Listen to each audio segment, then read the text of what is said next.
Nous allons découvrir ensemble comment Dieu est un modèle d'encouragement.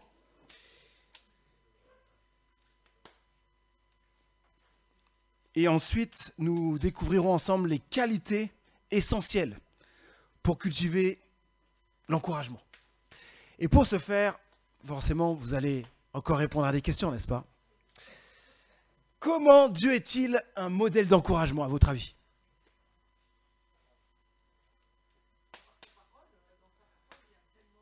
Dans sa parole, il y a tellement d'encouragement.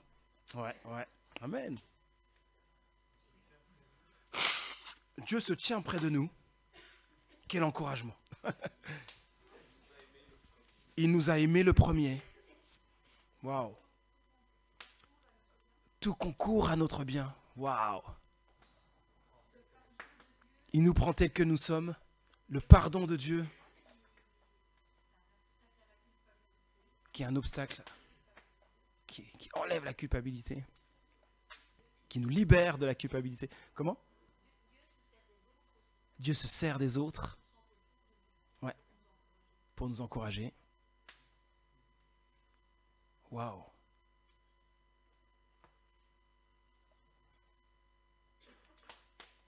J'ai l'impression qu'il y en a qui ont déjà lu le chapitre.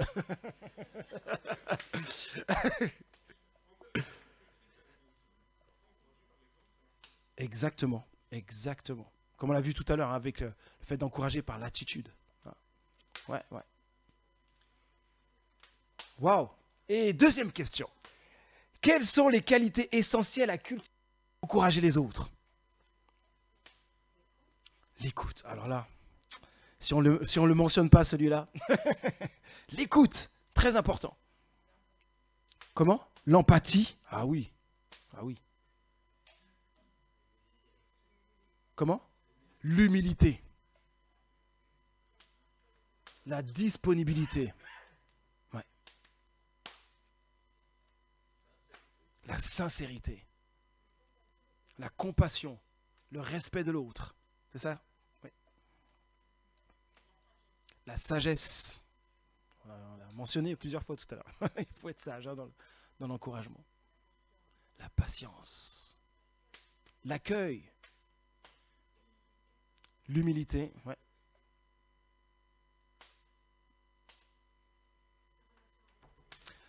Tout à fait. La relation avec le Seigneur. Indispensable.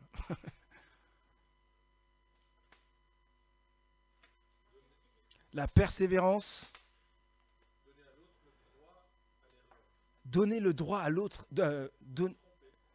Donner à l'autre le droit à l'erreur. Ouais. Qui ne soit pas par... Ouais, d'accord. Tout... Bon, il a dit quelque chose là. Tu vas t'attirer des ennuis. Hein. Oui. Tout à fait. Puisqu'on l'est, oui, acceptons que les autres. Tout à fait. Ouais. Ok, oui. Le courage. On va toujours le mentionner. Hein. C'est vraiment the réponse. Hein. Ok. Merci.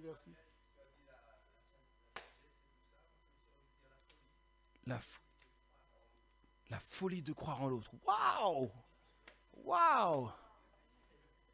Ouais, faudrait que je fasse rééditer le livre parce que faut que je prenne un temps avec vous pour réécrire tout ça. C'est extraordinaire tout ce qu'on a reçu, tout ce que je reçois là. Je pense que j'espère que vous prenez des notes, hein, parce que il y a bien plus que ce qu'il y a dans les livres.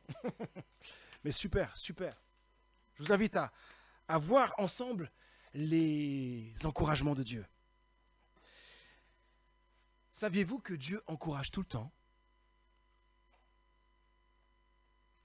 Il pratique l'encouragement tout le temps parce que c'est dans sa nature. Il est le meilleur des meilleurs en matière d'encouragement. Il est la source de tous les encouragements. Sans lui, l'encouragement n'existerait pas. Il n'a pas besoin de se dire, tiens, j'aimerais encourager telle ou telle personne. Non. Il n'a pas besoin de se motiver à encourager. Il n'a pas besoin d'y penser car en lui habite l'amour parfait. Dieu ne cesse d'encourager les amis. Et un des textes qui m'a particulièrement touché, c'est 2 Thessaloniciens 2, verset 16. Regardez ce qui est écrit ici. Notre Seigneur Jésus-Christ, lui-même et Dieu, notre Père, nous ont témoigné tant d'amour et par grâce nous ont donné une source éternelle de réconfort et une bonne espérance. Une source éternelle de réconfort. Waouh! On peut traduire réconfort éternel par consolation éternelle ou par encouragement éternel. Seul Dieu a cette capacité extraordinaire de donner un encouragement éternel. Son encouragement n'a pas de fin. Dans l'univers tout entier, le seul encouragement durable se trouve en Dieu. Dieu est un Dieu qui encourage tout le temps. Nous sommes limités dans l'encouragement que nous donnons aux autres, mais Dieu est illimité. Toutes les fois où nous avons besoin d'encouragement et de réconfort, nous pouvons toujours aller plutôt à une source, cette source inépuisable et éternelle qu'il y a en Dieu. Cette source apporte un encouragement suffisant dans toutes les situations. L'amour et la grâce de Dieu manifestés en Jésus-Christ sont comme une fontaine qui relève, réconforte, encourage en toutes circonstances. Nous avons l'immense privilège de pouvoir trouver dans la relation avec Dieu un encouragement éternel. Amen. Je vais vous montrer différentes manières dont Dieu se sert pour encourager. J'allais dire, c'est impressionnant et en même temps, je ne vais pas beaucoup vous étonner parce que vous avez presque tout mentionné. Premièrement, Dieu encourage par ses promesses. Yeah! Il y a beaucoup de textes dans la Bible qui encouragent. Beaucoup, beaucoup et beaucoup. Certains analystes ont réussi à trouver plus de 1000 promesses dans toute la Bible.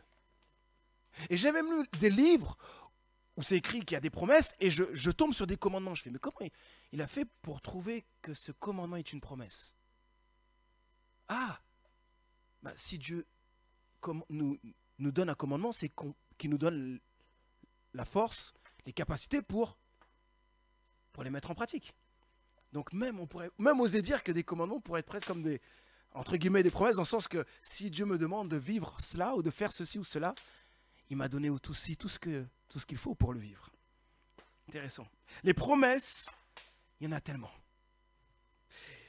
Dans la Bible, il y a des promesses pour l'exaucement de nos prières, pour le pardon de nos péchés, pour la paix de Dieu dans nos épreuves, pour la direction de Dieu dans nos vies, pour la victoire sur nos tentations, pour la protection de Dieu face à Satan, et bien d'autres encore. C'est dommage, je n'ai pas la citation, j'ai prêché dernièrement et je suis tombé sur cette citation où quelqu'un disait, les promesses, il y en a tellement que quand on marche, on pourrait marcher avec constamment des promesses sous nos pieds. Tellement les promesses de Dieu sont pour toute notre vie, dans tous les domaines de notre vie. Waouh! Vous savez pourquoi Dieu nous a donné de nombreuses promesses? Eh bien, facile. C'est pour nous encourager. C'est pour nous encourager, nous renouveler, pour nous consoler, pour nous fortifier, pour nous relever, afin que nous demeurions dans la confiance en lui, dans la paix, dans la joie, dans la dépendance en lui, en toutes circonstances.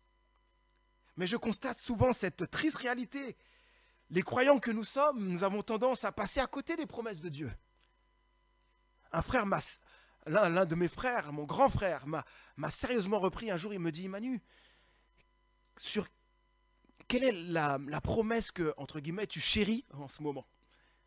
Dans ce que tu traverses, quelle est la promesse qui t'aide, qui t'encourage, qui te stimule? C'était intéressant, c'est sa question. Je dis, ah ouais, c'est intéressant ce que tu dis. Parce que aujourd'hui, j'ai besoin de telles paroles, j'ai besoin de telles pensées. J'ai peut-être besoin de telles promesses qui m'aident à faire confiance à Dieu pour telle situation. Il y a tellement de promesses sur lesquelles nous pouvons nous appuyer. Et je crois qu'on passe vraiment à côté de cela. Trop à côté de cela. C'est dommage, car les promesses de Dieu sont là pour nous aider à marcher avec lui. Sachez que les promesses de Dieu sont dans la Bible pour notre encouragement. Tu manques d'encouragement? Eh bien, il faut chercher dans les promesses de Dieu. Elles sont là. Il y a de quoi nous encourager à lire la Bible davantage, à mémoriser les promesses de Dieu, à nous rappeler ses promesses en toutes circonstances. Dieu nous donne ses promesses pour notre encouragement. Merci Seigneur pour tes promesses. Deuxièmement, Dieu nous encourage par son esprit. Juste avant de mourir, Jésus avait dit à ses disciples qu'il était avantageux pour eux qu'ils partent pour leur envoyer un cadeau précieux, le Saint-Esprit. Mais comment ça, Jésus? Comment tu peux dire que tu pars et il y a quelqu'un qui arrive et c'est mieux que toi? C'est quoi ce truc-là? Hein? Le Saint-Esprit. Et quand il devait certainement se poser cette question, mais quand on parle du Saint-Esprit en nous, on parle de Dieu en nous, sa présence en nous. Il n'est pas en nous dans toute sa gloire, mais par son esprit, en chacun de nous, il veut habiter. C'est l'une des vérités les plus extraordinaires de toute la Bible. S'il y a bien quelque chose où on devrait tout le temps être bouche ouverte, c'est incroyable ce truc. C'est de se rappeler, mais la présence de Dieu est en moi, quoi. Dieu est en moi par son esprit. Quelle chose extraordinaire. Voici ce que l'Esprit de Dieu apporte pour notre encouragement. Il convainc de péché, il nous donne une vie nouvelle, il déverse en nous l'amour de Dieu, il donne la puissance de témoigner, il nous révèle les secrets de Dieu, il intercède pour nous auprès de Dieu, il enseigne, il écoute, il parle, il nous aide à comprendre la Bible, il nous conduit, il nous maintient en communion avec Dieu et avec ses enfants. Il nous rend capables d'aimer comme lui. Il produit en nous l'amour, la joie, la paix, la patience, l'amabilité, la bonté, la fidélité, la maîtrise de soi. Boum! C'est tous ces fruits. Il nous fait grandir en sainteté. Il nous accorde des dons pour servir. Il nous aide dans notre faiblesse. Et enfin, il nous ressuscitera d'entre les morts. Ouais. On a le Saint-Esprit. C'est incroyable. Dieu en nous par son esprit. Si nous avons placé notre foi en Jésus, son esprit vient en nous. Quand nous reconnaissons nos fautes, nos péchés, tout ce que nous avons fait de mal, quand nous reconnaissons que nous sommes rebelles envers Dieu, et que nous venons dans sa présence et que nous lui demandons pardon pour nos fautes et que nous plaçons toute notre confiance en Jésus pour recevoir la vie éternelle, une relation rétablie avec Dieu, le Saint-Esprit vient en nous.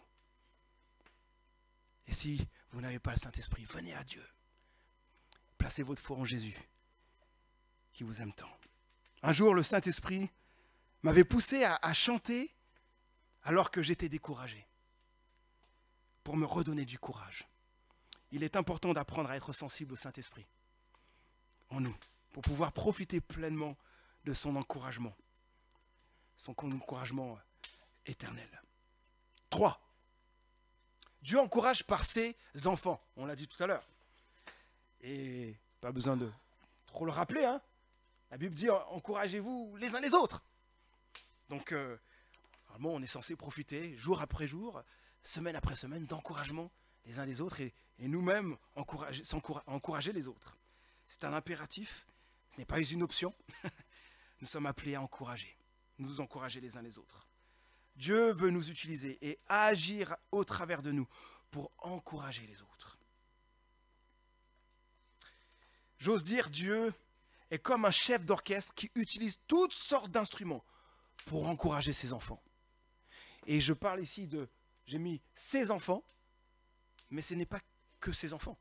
Dieu peut même nous encourager aussi par des personnes qui ne sont pas du tout croyants. Dieu utilise toutes sortes de moyens pour nous encourager. 4, les événements. Dieu encourage par les événements. Voici un verset tellement encourageant. Il a été cité. Romains 8, 28. Nous savons en outre que Dieu fait concourir toutes choses au bien de ceux qu'il aime, de ceux qui sont appelés conformément au plan divin.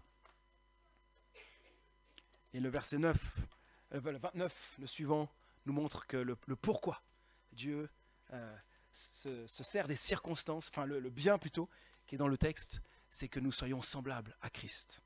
Au travers des circonstances, Dieu nous rend toujours plus semblables à Jésus. Ce verset dit que Dieu utilise toutes les circonstances de nos vies, les amis, bonnes ou mauvaises, pour notre bien.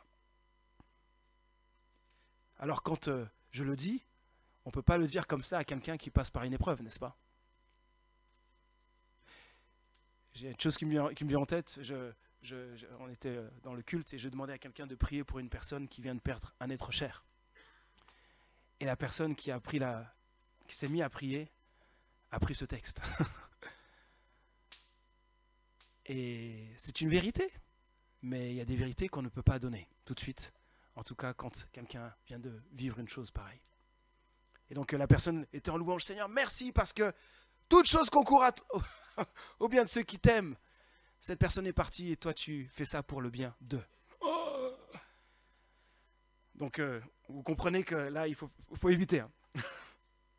Je reprends. Toute chose concourt à notre bien, bonne ou mauvaise. Dieu se sert de toutes les situations que nous vivons pour en fait notre encouragement, même si sur le moment nous ne nous en rendons pas compte. Dieu, à un moment donné, au travers des circonstances, va agir et nous encourager. Une personne disait que les circonstances sont comme un grand tableau que Dieu peint. Alors vous avez comme un grand tableau que Dieu est en train de peindre. Nous n'en voyons à chaque fois qu'une petite partie. Donc vous avez le tableau, mais vous êtes comme les yeux sur une petite partie du tableau.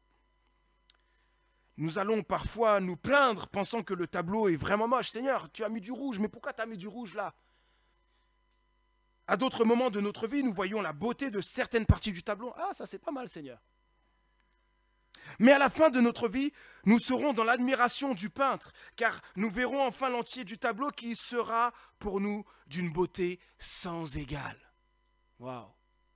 On a tendance à tellement avoir la tête dans le guidon et on ne voit pas ce que Dieu fait. Mais un jour, quand nous verrons l'entier de notre vie et comment Dieu a travaillé, nous pourrons dire, t'as assuré, Seigneur.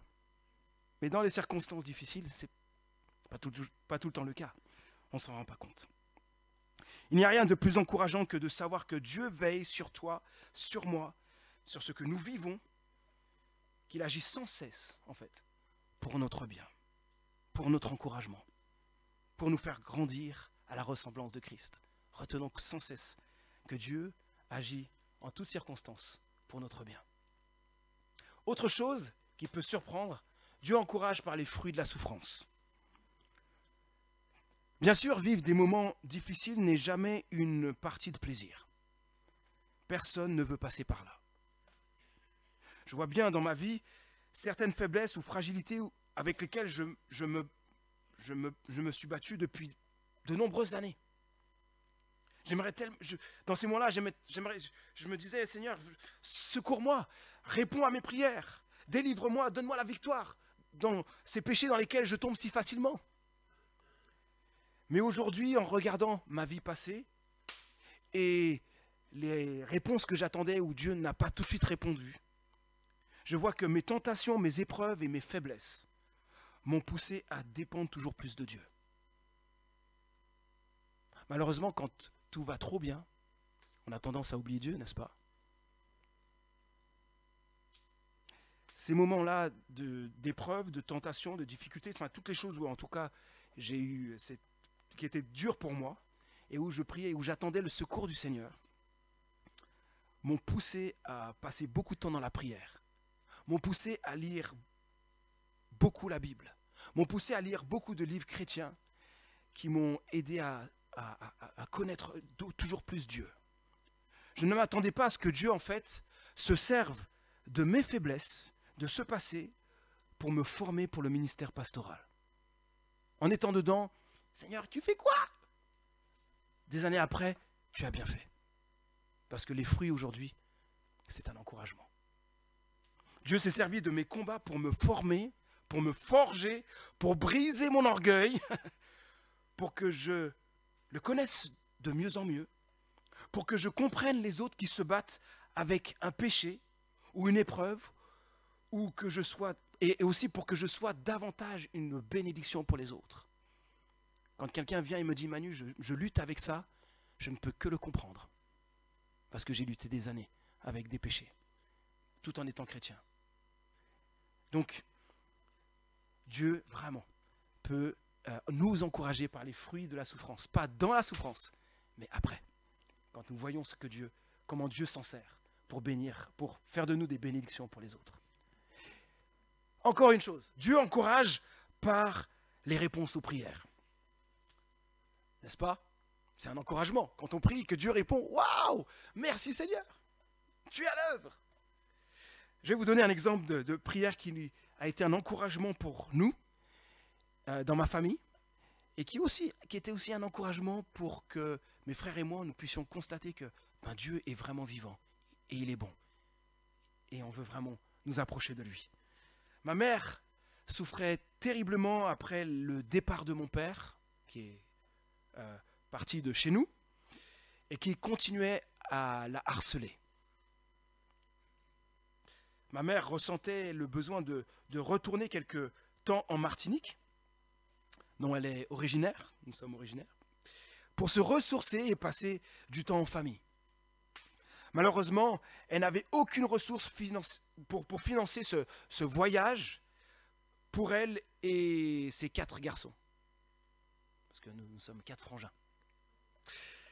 Elle a quand même demandé à Dieu qu'il pourvoie ce besoin. Elle a osé, par la foi, commencer à faire des démarches pour organiser ce voyage. Elle a contacté une association qui aide les personnes dans le besoin pour voyager. Et qui lui a communiqué le coût de ce voyage aux Antilles. Arrivée à son travail, elle a sollicité un prêt. La secrétaire qui l'a reçu lui a informé que ce n'était normalement pas possible, mais qu'elle en parlerait le lendemain à la personne qui s'occupait des fiches de paye. Ma mère est repartie, triste, mais elle a continué à prier. « Seigneur, je remets ces situations entre tes mains, je compte sur toi. » Le lendemain matin, elle a reçu un appel téléphonique de la personne qui gérait la paye dans son entreprise. Elle lui a dit, « Yolène, donc ma mère s'appelle Yolène, Yolène, on m'a dit que tu es passé et je viens d'émettre un virement sur ton compte. Ce montant correspond à un rattrapage de salaire sur les 11 dernières années. Donc, un oubli. Est-ce que tu veux savoir combien s'élève cette somme ?» Ma mère ne savait quoi répondre, tellement elle était émue. Puis elle a repris ses esprits et elle a dit « Oui, je veux bien. » Et vous savez quoi? La somme qu'elle a reçue était exactement ce dont on avait besoin. Exactement ce dont on avait besoin. Après ce coup de fil, vous pouvez imaginer l'explosion de joie de ma mère. Elle nous a invités, mes frères et moi, à venir chanter et danser devant Dieu. Merci Jésus. Merci parce que tu réponds aux prières. Mes amis, Dieu répond aux prières. La Bible dit dans Marc chapitre 11, verset 24, « Tout ce que vous demandez dans vos prières, croyez que vous l'avez reçu et cela vous sera accordé. » Apprenons à prier avec foi afin de voir Dieu agir et nous réjouir de ses exaucements. S'il ne répond pas, retenons ce que dit le pasteur John, je ne dirai pas le nom parce que c'est un peu long, dans son livre sur la prière. C'est excellent ce qui est écrit ici. Parfois, dans la vie de l'Église, les prières non exaucées sont tout aussi utiles que celles qui l'ont été. Ah bon? Écoutez la suite. Elle nous rappelle que nous n'imposons pas notre volonté à Dieu. C'est lui qui dirige toutes choses. Nous faisons nos demandes, mais il s'agit bien de demandes et non d'exigences. Parce que nous, chrétiens, on a tendance à tomber dans ça, n'est-ce pas? J'ai demandé ça et Dieu est censé répondre. Parce que, Seigneur, tu as vu ma vie, hein, tu as vu comment j'assure là. Hein. J'ai bien prié et puis je lis bien ma Bible. Et puis j'ai un peu partagé ma foi à mon collègue. Donc tu devrais répondre. Attention, aucune exigence. Écoutez la suite. Son point de vue donc à Dieu est meilleur que le nôtre. Alors, nous le remercions rétrospectivement pour toute prière exaucée ou non. Prier, c'est laisser la direction de nos vies dans les mains de Dieu. Alors ça, c'est l'une des citations les plus extraordinaires que j'ai jamais lues. Prier, c'est laisser la direction de nos vies dans les mains de Dieu. Autre sujet d'encouragement, et je vous ai, comme on dit, la cerise sur le gâteau, c'est le meilleur pour la fin, concernant l'encouragement que Dieu donne, c'est l'évangile. La bonne nouvelle de Jésus-Christ, mort et ressuscité. Le plus grand encouragement que nous puissions avoir au monde, c'est l'évangile. Nous méritons tous l'enfer à cause de nos péchés, mais Jésus-Christ a tout changé par sa mort et sa résurrection. Il a pris sur lui nos fautes à la croix. Et par sa résurrection, il nous offre son pardon, une relation rétablie avec Dieu, notre Créateur. Il nous donne la vie éternelle. Pour recevoir ces cadeaux de Dieu, il nous invite à lui demander pardon pour nos fautes et à placer notre foi en Jésus-Christ, comme je l'ai dit tout à l'heure. Il n'y a rien de plus grand. Il n'y a aucun sujet plus grand que celui-ci d'encouragement au monde, n'est-ce pas, que l'évangile de Jésus-Christ. L'évangile de Jésus-Christ dit à celui qui est tenté, Jésus-Christ a donné sa vie à la croix pour toi, alors sois dans la reconnaissance et ne laisse pas le péché te détruire et t'éloigner de lui. L'évangile dit à celui qui est dans la culpabilité, Jésus-Christ a donné sa vie pour toi à la croix. Tu l'as offensé par ton péché, mais il a tout accompli pour que tu sois pardonné, pour te relever et te ramener à la paix avec lui, la reconnaissance et la joie. Alors, demande-lui pardon, crois qu'il te pardonne et réjouis-toi en lui. L'évangile dit à celui qui est faible, Jésus-Christ a donné sa vie à la croix pour toi. Par la puissance de sa résurrection, il t'offre la force dont tu as besoin dans tes faiblesses. Fais-lui confiance. L'évangile dit à celui qui est éprouvé, Jésus-Christ a donné sa vie pour toi à la croix. Il prouve ainsi son amour envers toi. Il ne t'abandonnera jamais. Compte sur lui. Et l'évangile dit à celui qui est persécuté à cause de sa foi, Jésus-Christ a donné sa vie sur la croix pour toi. Il a souffert. Tu ne seras pas toujours épargné de la souffrance à cause de lui, mais rappelle-toi qu'il s'est donné totalement pour te sauver. Sa résurrection garantit la tienne. Waouh! Apprenons à être attentifs aux innombrables encouragements de Dieu. Ses promesses, son esprit, ses enfants, les événements, les fruits de la souffrance, les réponses aux prières, l'évangile. Vous vous rappelez peut-être de ce chant « Compte les bienfaits de Dieu, mets-les tous devant tes yeux. Tu verras en adorant combien le nombre en est grand. » Plus on prend le temps de regarder et de contempler et de dire par nos bouches tout ce que nous voyons des bontés de Dieu, plus nous allons dire « Mais je ne savais pas qu'il y avait tout ça. » Parce que ça ouvre nos yeux. Nous rendons compte, waouh, combien c'est énorme tout ce que Dieu fait. J'aimerais maintenant finir avec les qualités à développer pour encourager. Dans mon livre, j'ai mis plusieurs qualités à les développer. Il y a aimer, écouter Dieu et écouter les autres, oser des relations profondes, s'encourager soi-même, parce que pour encourager les autres, on a aussi besoin de s'encourager soi-même, apprendre à vivre, entre guillemets, l'auto-encouragement. L'autre point, être plein de foi pour encourager les autres. Et enfin, savoir reprendre avec amour. J'aimerais juste prendre un court moment pour vous en mentionner que 3, puisque ce serait long pour mentionner tous les points. Alors, ce sera pour moi un point essentiel, aimer. Alors c'est bizarre de vous dire aimer, puisque ça va de soi, n'est-ce pas? Mais regardez ce que la Bible dit là. L'apôtre Paul dit aux chrétiens de Corinthe que l'amour inspire toutes vos actions. C'est fort ça, non? Tout ce que je fais doit être inspiré par l'amour. En lisant ce texte, on pourrait trouver bizarre que l'apôtre Paul dise ça à des chrétiens, n'est-ce pas?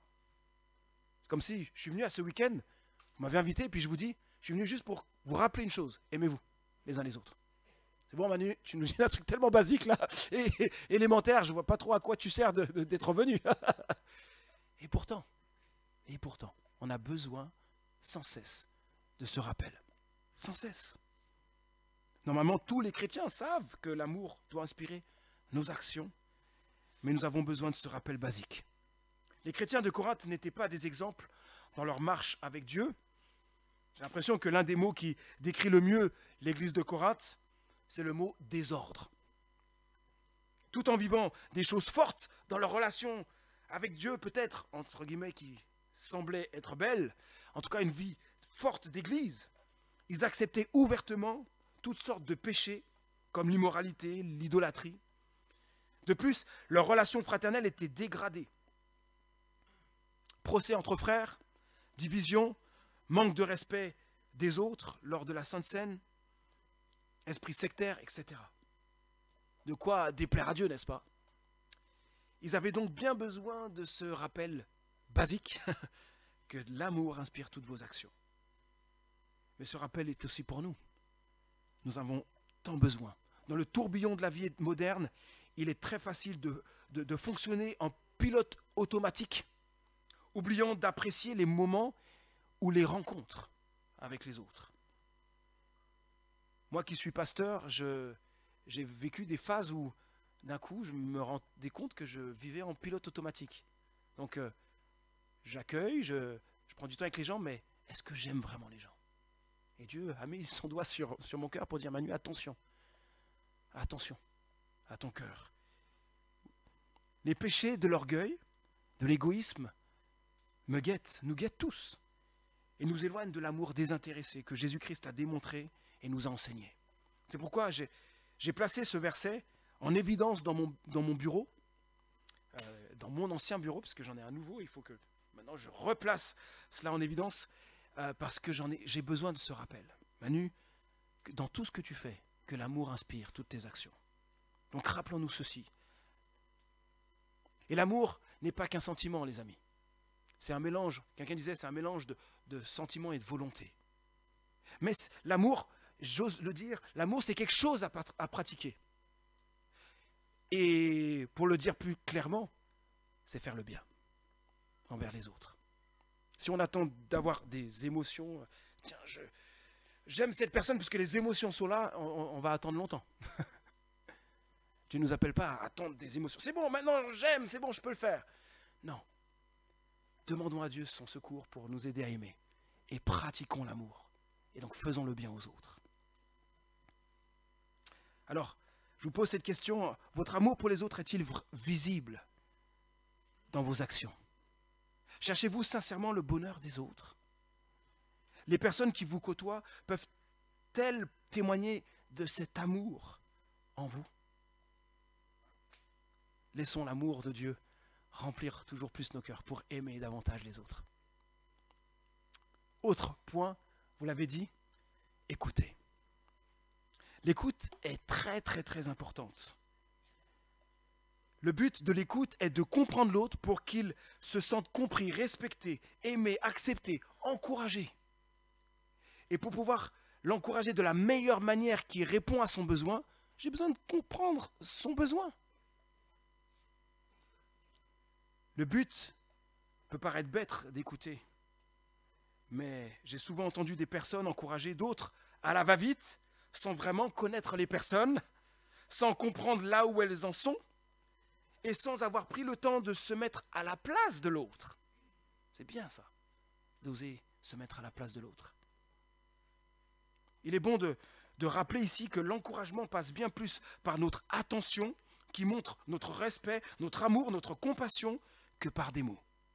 Une écoute active peut encourager beaucoup plus que des mots.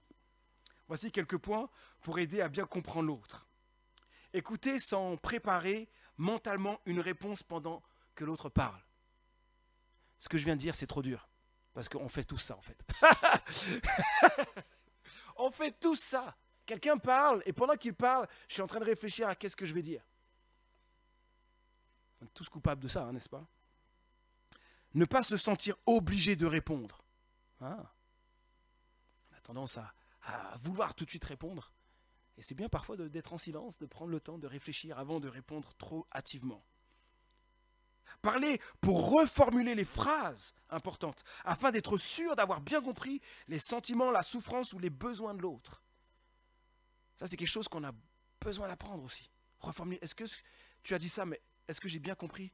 Et de prendre le temps de reformuler, ça aide vraiment.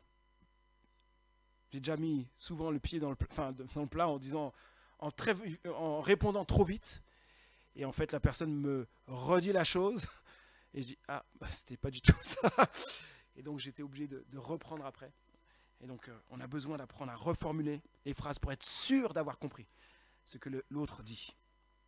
Écouter, c'est aussi exprimer par notre attitude et, si besoin, avec quelques mots, notre amour. C'est bien réfléchir avant de dire quelque chose. Et j'aime dire cela, c'est lire entre les lignes. Être attentif aux signes non-verbaux, le langage du corps, les gestes, les attitudes, le ton de la voix, peuvent dire beaucoup de choses sur la personne en face de nous. Une chose qui va illustrer trop bien ce que je suis en train de dire, c'est ce que j'ai lu dans un livre. Dans le livre du point de vue du corbillard, un père a écrit sur le chagrin suite au décès de 3 fils à différents moments de sa vie. Vous imaginez, cette personne est en deuil. Et voici ce qu'il écrit. J'étais assis, terrassé de douleur. Une personne est venue et m'a parlé des façons d'agir de Dieu, pourquoi c'était arrivé, de l'espoir au-delà de la tombe. Elle ne cessait de parler disant ce que je savais être vrai. Ma seule réaction était de souhaiter qu'elle s'en aille. Ouh. Finalement, elle est partie. Vous entendez? Vous avez vu ça? Tout ce qui est là, c'est, on pourrait dire, la personne a essayé d'encourager, elle a fait ce qu'il faut, non? Mais la personne en face, elle a détesté ça. Elle souhaitait juste une chose, vivement qu'elle parte parce que j'en peux plus. Mais écoutez la suite. Quelqu'un d'autre est venu et s'est assis à côté de moi. Il n'a rien dit. Il n'a posé aucune question. Il est juste resté à mes côtés pendant plus d'1 heure, m'a écouté quand j'ai parlé, m'a répondu brièvement, a simplement prié et m'a quitté.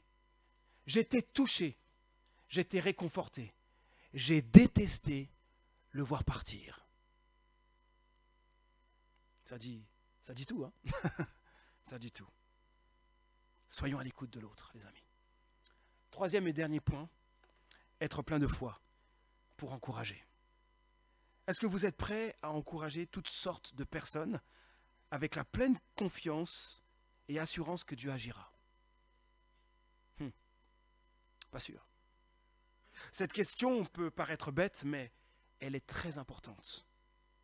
Il nous sera difficile d'encourager les autres et d'être un instrument entre les mains de Dieu si nous ne lui faisons pas entièrement confiance. Il nous sera difficile d'encourager quelqu'un si nous ne croyons pas que Dieu veut nous utiliser pour le relever. Il nous sera difficile d'encourager quelqu'un si nous ne croyons pas que Dieu peut et va agir dans sa vie d'une manière ou d'une autre. Il nous sera difficile d'encourager quelqu'un si nous ne poussons pas cette personne à croire que Dieu est présent et va agir dans sa situation. La foi dans la toute-puissance de Dieu, je crois, est indispensable pour un puissant impact d'encouragement dans la vie des autres. J'aimerais vous montrer plutôt comment la foi doit se manifester dans le ministère d'encouragement. Je vous donnerai juste 3 points concernant ce thème de la foi. La première chose, nous devons croire que Dieu veut nous utiliser. Lorsque je suis devenu pasteur, je ne me suis pas senti compétent pour aider les autres. Pourtant, les gens disaient « Manu, tu as vraiment le don d'encouragement ». Mais cela, j'avais du mal à vraiment le croire pleinement. C'était un poids pour moi dans le ministère pastoral, une telle pensée, car j'avais à chaque fois des craintes qui me saisissaient avant d'aller voir une personne qui souffrait. Est-ce que je suis à la hauteur? Ai-je les bons mots pour encourager? J'avais l'impression d'être disqualifié pour ça. Une chose m'a vraiment aidé et encouragé. C'est quand j'ai compris que dans la Bible, Dieu n'a jamais utilisé des gens extraordinaires. Mais il a toujours utilisé des gens ordinaires pour faire des choses extraordinaires. Des gens comme vous et moi. Si Dieu ne choisissait que des personnes parfaites pour le servir, toutes les personnes bibliques sont disqualifiées. Excepté Jésus-Christ, bien sûr. Lui, l'homme parfait. Joseph était immature. Moïse avait un sentiment d'incompétence. Samson, David, Salomon sont tombés dans des tentations sexuelles. Gédéon avait un complexe d'infériorité. Élie a vécu une dépression. Pierre était impulsif. Jacques et Jean aimaient le pouvoir et le prestige. Timothée était timide, peut-être hyper émotif. Paul était persécuteur des chrétiens. Nous pourrions encore continuer cette liste. Disqualifié. Et pourtant, la Bible est claire là. Dieu prend toutes ces personnes ordinaires, avec toutes leurs faiblesses, leurs fragilités, pour sa gloire. Donc vous pensez peut-être ne pas être à la hauteur, eh bien vous êtes les meilleures personnes, en fait, pour être utilisées par Dieu. C'est encourageant cela, n'est-ce pas? Dieu veut nous utiliser. Deuxième point.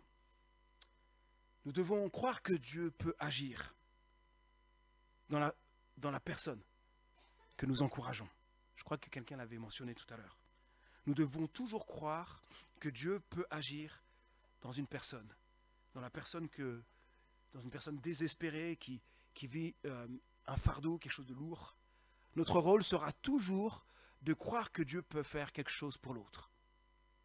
Il est vrai qu'il y a des situations très difficiles et qui sont bloquées à nos yeux. Et on se dit peut-être, c'est impossible que Dieu agisse. Mais ce n'est pas notre rôle d'aller dans cette direction. Dieu veut que nous croyions toujours à l'impossible. Et dans mon livre, j'ai pris le temps de voir dans Matthieu toutes les fois où Jésus relève la foi. Toutes les fois où il a fait des choses selon la foi des autres. Jésus attend tout le temps notre foi. Tout le temps. Il attendra tout le temps notre foi. Crois, fais confiance. Dieu peut faire l'impossible. Dieu peut faire l'impossible. Troisième et dernier point, nous devons insuffler la foi à celui que nous encourageons. Pas simple. Tout à l'heure, j'ai entendu, il y a des étapes, des périodes. On ne peut pas tout le temps, tout de suite, forcément insuffler la foi. Parfois, ça prendra du temps pour que la personne puisse vraiment retrouver confiance en Dieu dans sa situation. Mais c'est important que nous ne gardions pas nos convictions pour nous-mêmes, mais que nous puissions amener l'autre à retrouver confiance en Dieu. Mais attention à un danger. Fortifier une personne dans sa foi par rapport à une épreuve est important, mais peut être aussi dangereux, car rien ne garantit que sa situation s'arrangera. Tu as donné ton témoignage tout à l'heure. On te dit une chose, tu auras de nouveau un mari, t'inquiète pas. Ah bon? Qui t'a dit ça? Tu es Dieu pour dire ça? Non. Ça, c'est un des exemples. Il y a d'autres exemples. Une personne demandant la guérison pourrait ne pas du tout être guérie. Et quelqu'un pourrait dire, mais Dieu te guérira, il agira, fais-lui confiance. Il fera de grandes choses. Mais non, pas forcément. Dieu peut guérir, mais comme il peut prendre la décision de ne pas le faire. Autre exemple, une personne désirant voir une relation brisée se reconstruire ne verra peut-être pas ce miracle. Et pourquoi? Parce que même si Dieu agit pour la restauration de cette relation, les deux personnes devront s'humilier l'une et l'autre pour vivre le pardon et la réconciliation. Dieu n'est pas quelqu'un qui prend les gens comme ça et puis, t'inquiète pas, Dieu va, comme des robots, vous prendre et puis d'un coup, pouf, le miracle se fait. Je crois que Dieu agit dans toutes sortes de situations. Mais après, c'est aux personnes de dire oui à Dieu pour vivre pleinement une restauration.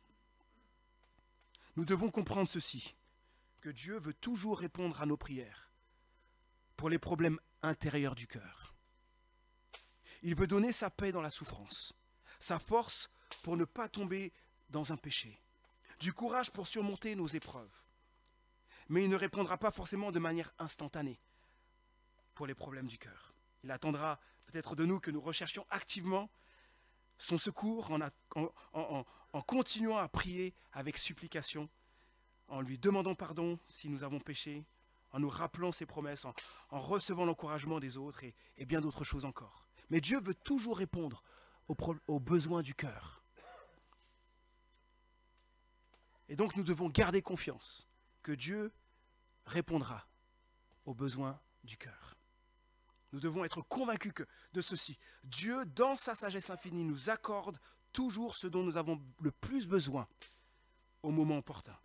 Soit j'avais entendu quelqu'un qui passe par la souffrance, il disait, soit Dieu nous offre la délivrance dans notre épreuve, soit il nous donne la force pour la traverser.